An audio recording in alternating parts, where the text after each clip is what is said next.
আসসালামু আলাইকুম ওয়া বারাকাতুহু। প্রিয় কাছের মানুষের জন্য আশা করি সবাই ভালো আছেন। আলহামদুলিল্লাহ আমিও ভালো আছি। তো পৃথিবীতে ৪ ধরনের মানুষ থাকবে। আছে, থাকে, থাকবে।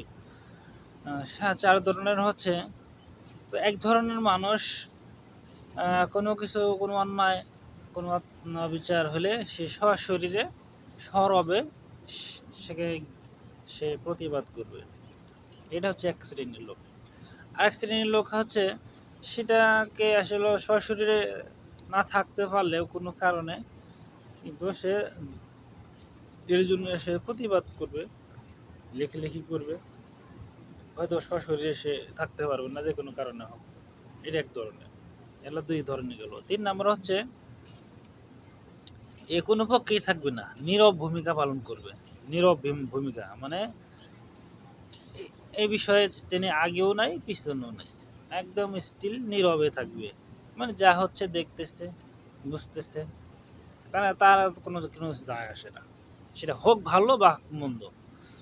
সে এই বিষয় নিয়ে কোনোদিন কথাও বলবে না, বা কোনো প্রতিবাদও করবে না, আর এটা বিরোধিতাও করবে না, মানে জাস্ট সাইলেন্ট।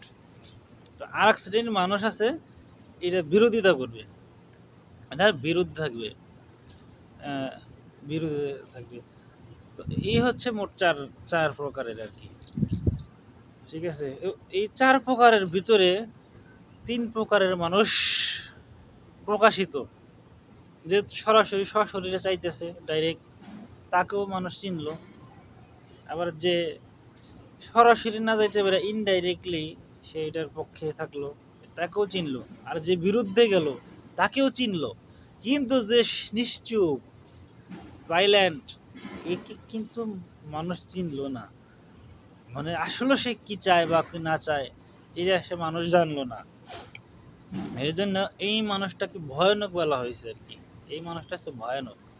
যেমন আপনি একটা কথা হয়তোবা জানেন, যে একটা হাদিস, যে কাফেরদের জন্য তো অবশ্যই অবশ্যই জাহান্নাম, এখানে কোনো সন্দেহই নাই। কিন্তু আল্লাহ তাআলা বলছে যে কাফেরদের চাইতেও ভয়ানক জাহান্নামে যাবে তারা। কারা?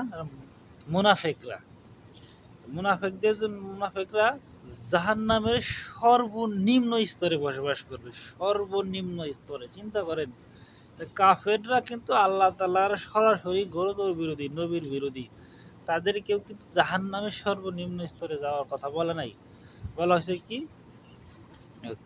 মুনাফিকদের, যে মুনাফিকি করবে, যে মুনাফিক হয়ে মৃত্যুবরণ করবে, জাহান্নামের সর্বনিম্ন স্তরে তাকে প্রেরণ করা হবে। অতএব মুনাফিকি থেকে আমরা আল্লাহ তাআলার কাছে পানা চাবো।